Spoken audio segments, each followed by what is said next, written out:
A warm welcome, ma'am. This is Subhashini from 3rd BA English. I'm here to present my e-content on conservation of biodiversity. A warm welcome.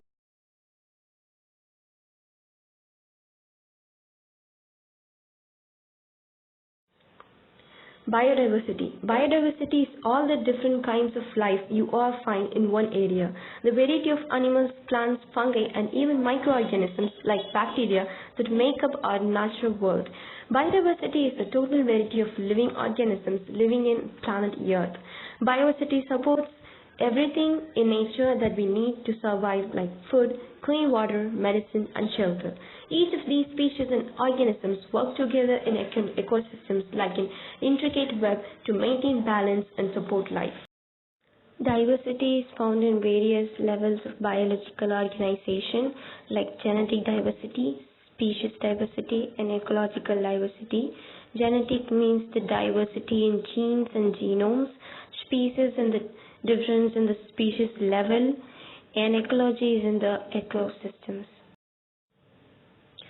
So let's see how to conserve the biodiversity. It is obvious from previously discussed hypothesis that biodiversity is important for proper functioning of biosphere. There are three conservation of biodiversity that are narrowly utilitarian and broadly utilitarian and ethical. When we conserve and protect the whole ecosystem, its biodiversity at all levels is protected. We save the entire forest to save the tiger. Narrowly utilitarian arguments for conserving biodiversity are the direct economic benefits we get from nature. Example are food, fiber, construction materials, industrial products, and medicines. Methods of conservation of biodiversity. There are two methods of conservation. There are in situ conservation and ex situ conservation.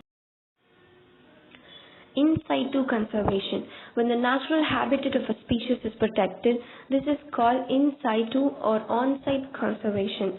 All the biodiversity hotspot regions with very high levels of species richness are conserved by the government of many nations. There are 74 biodiversity hotspots in the world. Example includes biospheres, national parks, and wildlife sanctuaries. In India, there are 14 biosphere reserves, 19 national parks, and 448 wildlife sanctuaries. India has also a history of religious and cultural traditions that emphasize protection of nature. Many scattered groups are found across India. Aravalli Hills of Rajasthan, Western Ghats regions of Karnataka, Maharashtra and Bastar areas of Chhattisgarh are some examples. Ex situ conservation involves maintenance and breeding of endangered plants and animals under partially or wholly controlled conditions in specific areas including zoos, gardens, nurseries, etc. That is, the conservation of selected plants and animals, selected areas outside their natural habitat is known as ex situ conservation.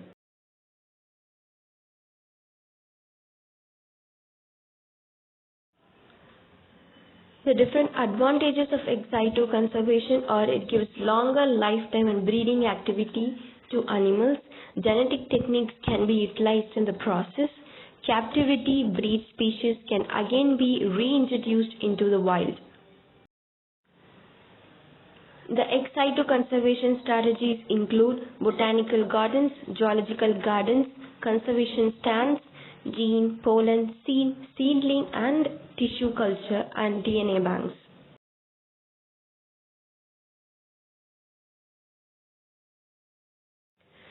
Red Data Book. Red, of course, the symbol of danger these species, both animals and plants, presently experience throughout the world.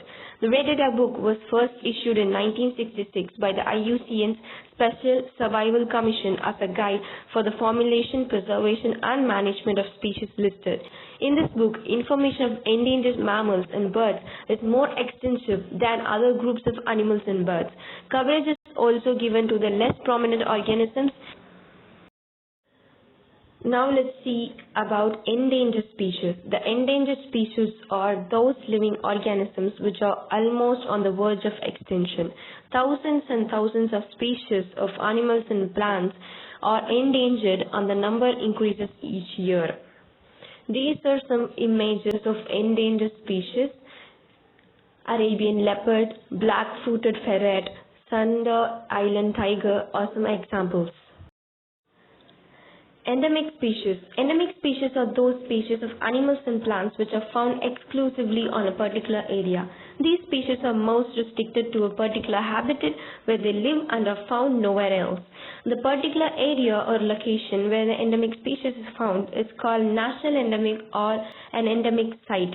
These are some examples of endemic species that are found only in India. Global approach to conserve biodiversity. Biodiversity knows no political boundaries, and its conservation is therefore a collective responsibility of all nations. The Historic Convention on Biological Diversity, the Earth Summit, was held in Rio de Janeiro in 1992. It called upon all nations to take appropriate measures for conservation of biodiversity and sustainable utilization of its benefits. Since then, in India, Biodiversity Protection Act was passed in 2002, Wildlife Protection Act was passed in 1972. Individual approach to conserve biodiversity. To conserve our biodiversity, people should know its importance and all the methods to conserve it. A great deal of biodiversity is threatened by the act of poaching. It can be stopped if the poachers know the importance of biodiversity rather than their money. Also, many human activities that causes extinction of species like use of DDT and many other fertilizers can also be stopped if people will know. Also, we can conserve diversity by the simple act of cleaning and less polluting our environment. Finally, let me read out some biodiversity conservation funds. Wildlife Protection Act 1972, Wildlife Protection Act 2002, Wildlife Advisory Board, National Biodiversity Authority, State Biodiversity Board, Biodiversity Management Committee, Animal Welfare of India AWBI, State Animal Welfare Board SAWB, Committee for Purpose of Control and Supervision of Experiments on Animals CPCSEA. I hope we spend a quality time in learning conservation of biodiversity and the needs and importance of protecting it for our future. Thank you so much.